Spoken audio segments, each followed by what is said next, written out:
So sorry, cool cats. The percentiles were not on that video because of the fact that typically I do percentiles in class, so I kind of forgot about that.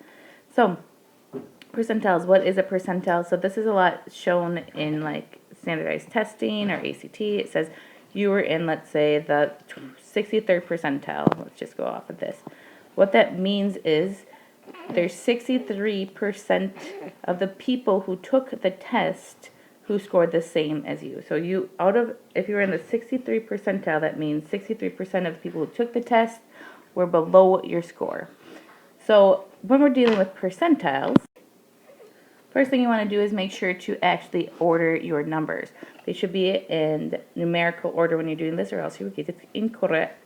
So what is the value of the 65th percentile? So first you count your numbers. So if I counted these all up, I would have 20. So there's a total of 20 numbers. There's a total of 20 numbers.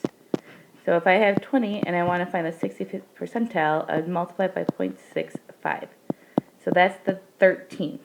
So when you're doing this, you want 13 numbers below a number. So you're looking for the 14th number. So if I were to count this, 1, 2, 3, 4, 5, 6, 7, 8, 9, 10, 11, 12, 13, 14. So you always want to move one above. So the answer would be 88. 88 would be the 65th percentile because it's below.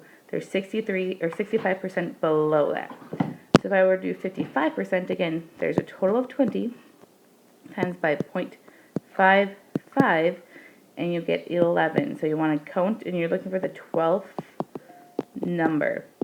So I, again, count 1, 2, 3, 4, 5, 6, 7, 8, 9, 10, 11, 12. So 80 would be my 55th percentile. And lastly, 20 times 0.95 would be, that would be 19. So you're actually looking for your 20th number, which would be the highest number, which would be 100. So 95% of the data is below 100.